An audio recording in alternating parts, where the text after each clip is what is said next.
Stav Shaffir, member of the Knesset, Dr. Nachman Shai, editor-in-chief for Israel Hayom, Boaz Bismuth, and moderator, journalist, and TV presenter, Miri Michaeli. אתם צריכים מים.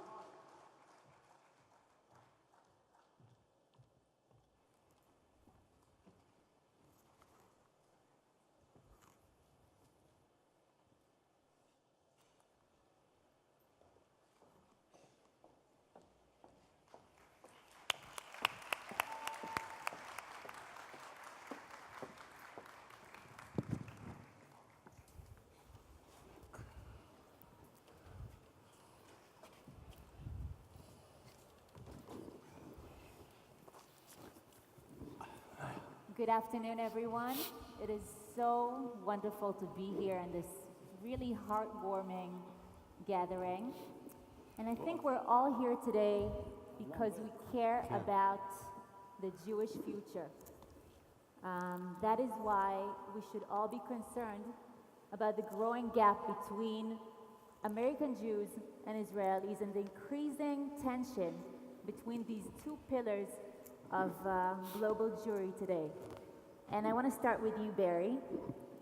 Mazel Tov.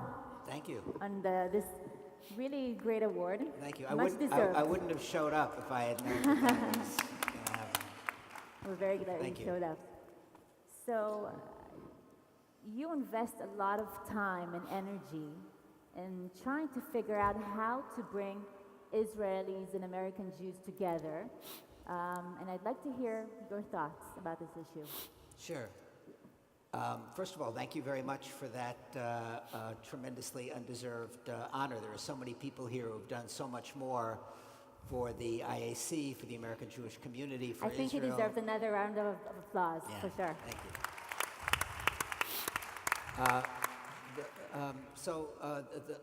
First of all, I don't really believe in the bad news. That's for starters. There were a couple of articles in the New York Times a couple of weeks ago that basically were saying American Jewish community is doomed to assimilation. Israelis and American Jews are at each other's throats. The connection between Israel and world Jewry is in danger. All of those things, anti-Semitism is a huge threat, which it is. But I just don't see it like that. I've been a leader in Boston for 31 years.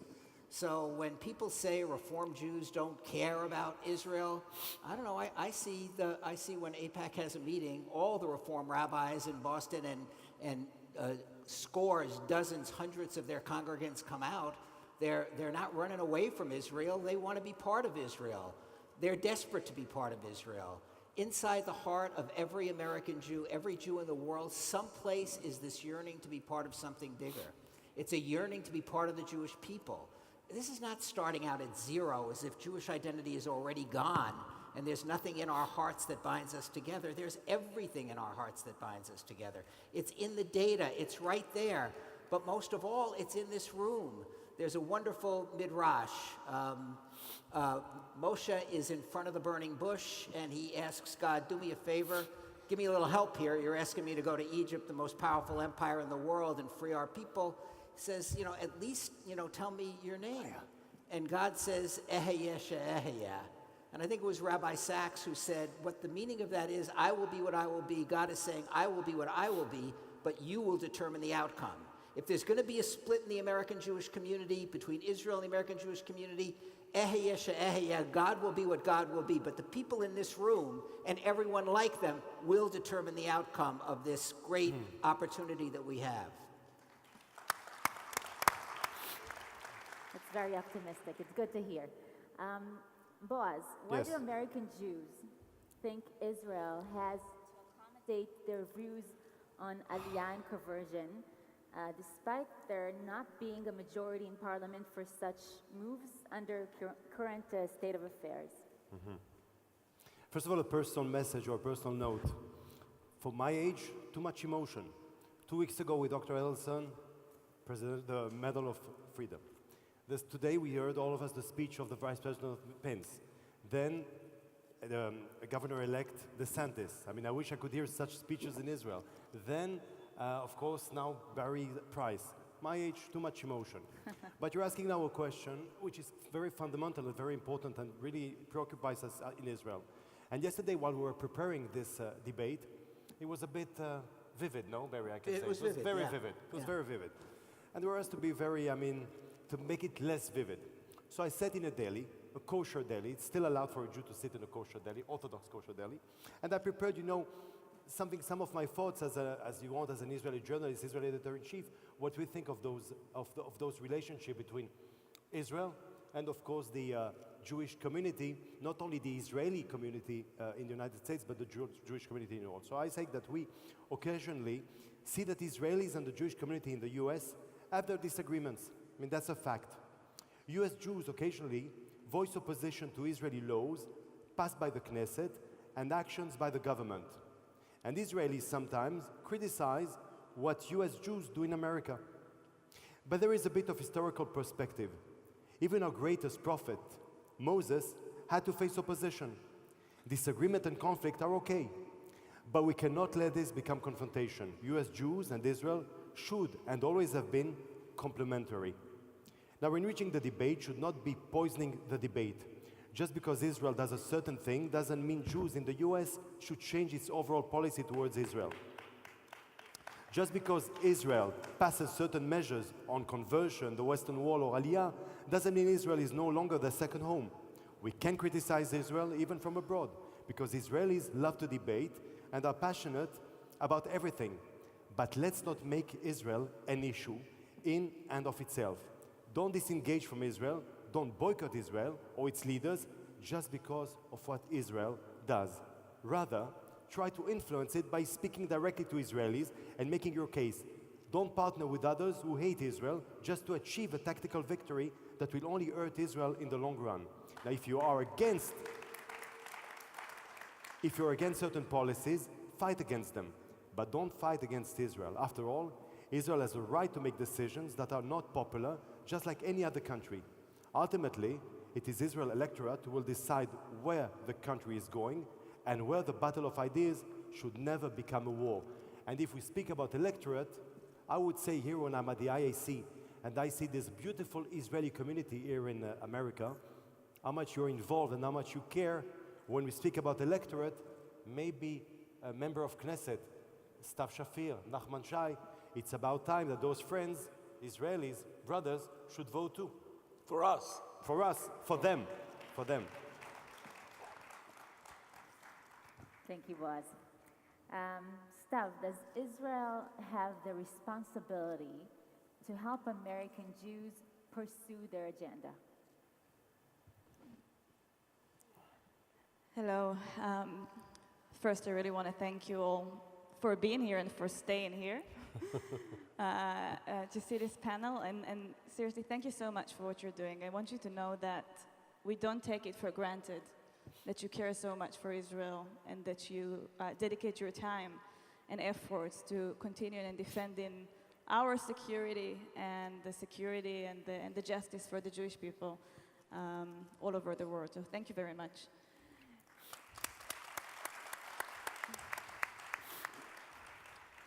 I think that part of the parameters for how Israeli leaders should be seen with is how they see and what kind of work they put into taking care of the Jewish people. When I wake up every morning and go to parliament, I think about the security of the Israeli society, our economy, our society, and at the same time, I think about the Jewish people as a whole, because we're all part and we're all connected wherever we are and to whatever stream of Judaism we belong, and the way we choose to practice our culture, our religion, etc. And I think that sometimes we forget how incredibly lucky we are to be born at this time, when for the Jewish people, we're in a golden age. We have our homeland, Israel. We have security. We, after thousands of years, have the personal security and the social and national security to live our life and to practice our religion and our culture the way that we want to do it. And I think that history will not forgive us if we ruin that. History will not forgive us if the politics of incitement and polarization will take over the precious discussion and dialogue that all of us should have with each other. Because all of us, Jewish and Israeli, there aren't people who are more patriotic than others. There aren't traitors and loyalists. We're all part of the same people. We should never, never let this kind of political argument stand in the middle of that precious society and these precious people.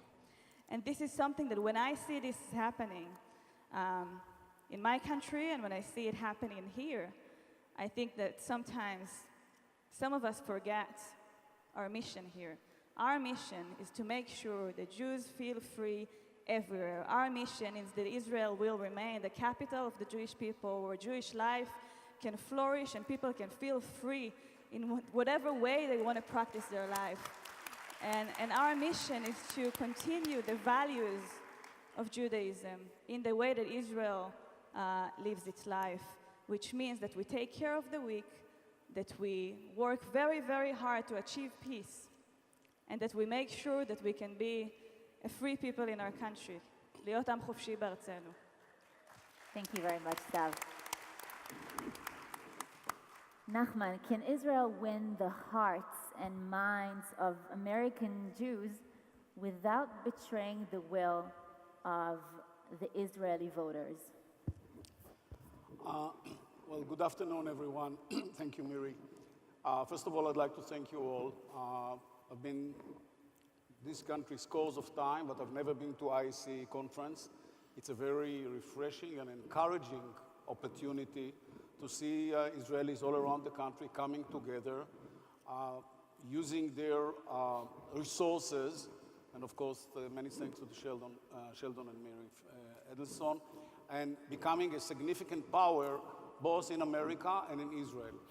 I've been experiencing the change in paradigms in the relations between Israel and Israelis abroad, and this is the right way. I remember previous stages and previous expressions by Israeli leaders about the Jewish and Israeli presence in this country.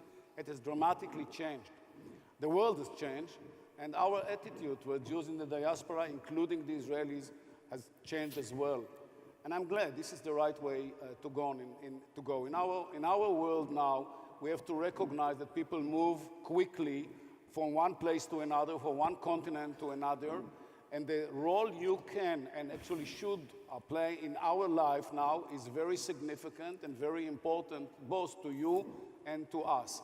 I'm speaking specifically to Israelis in the diaspora. I have my own attitude and approach to Jews in the diaspora, and I can say a few words about that. But Israelis are living now abroad for 5 years, 10 years, or maybe much longer, should be involved in Israeli affairs. Bougie, my friend, mentioned participating in Israeli elections. I had my bill about that. Bougie didn't help me at the time, but now he changed his mind. That's fine with me. Let's try and see if it works or not. I'll do my best. I'm not promising that it will go through, but you will help me with your political support in Israel. With my 2 million let's try readers. it. At least give it a trial and see if it works. Israelis abroad voting in the Israeli election. But otherwise, I would say it's time to recognize that Israel now, I'm speaking now about Israel, Israel has to play much more active role in the life of Jews and Israelis living abroad. It's not only about what you are giving to us, it's about what we are giving to you. Israel is big, strong, powerful, and has a lot to offer. And it's not just about money. It's much more than that. It's values. It's the place we see in the world and the way you can help us. So maybe I can envision now, I hope so, that the government of Israel, with the Knesset, with other policy-making Israelis, and with the media and some other actors in the public arena, will finally understand that Israel has now take a leading role in the life of Jews and Israelis abroad. It's time to make this change. Thank you very much. Thank you very much, Nachman. I don't know if you've heard, but we had a heated debate before on the nation-state law. So if we can get all of you to agree, there's really hope. There's really hope. Barry, I want to come back to you. I want to hear a few more words from you to close this discussion. So I think that one of the things that we learn from this is how much we really do have in common. And the IAC is a huge part of that. And the Adelsons have done a tremendous job helping to make this thing happen in a huge way. But not only that, also Birthright. But I want to just move to talk about what we should be doing. In other words, there's no problem with having political disputes with each other. There's no problem with being critical. There's no problem with talking to each other, but only if we understand that we're family and that we care about each other. So how do you really create, what should we be doing to create this sense of family and connection? We need to do a lot more about mifgash, about actual encounters between human beings. So for example, there are 100,000 soldiers that have met American Jews on those Birthright buses. What are we doing to connect them further to the kids that they have a relationship with? How do we be sure that those American Jewish kids continue to have a relationship with their friends in Israel? There will be so much less conflict if we really care about each other and we know who that soldier is on the other side and what his parents or her parents are going through waiting for that soldier to come home. And there'll be so much less to argue about if the Israelis who visited America know more about our cultural, religious, political life. All of a sudden, a lot of the issues begin to go away. The Jewish Agency has a huge role to play in this. They created a thing called Partnership 2000 many years ago. Actually, they copied what Boston did, I must say, when we created it for the very first time.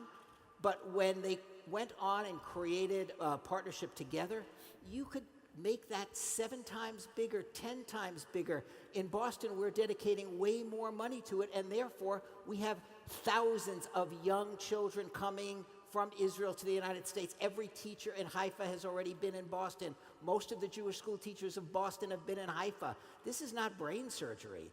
This is not a very controversial idea. What we need to do is to take this. What happened at the General Assembly recently was big arguments about big issues. Let's have the arguments. But before that, let's make sure that every American Jew, before they get involved in the Palestinian conflict, look into the face of an Israeli over on the other side in Israel to understand what's in their hearts. Then we can worry about other people, and we should be worried. It's possible to have this dialogue in a civil way.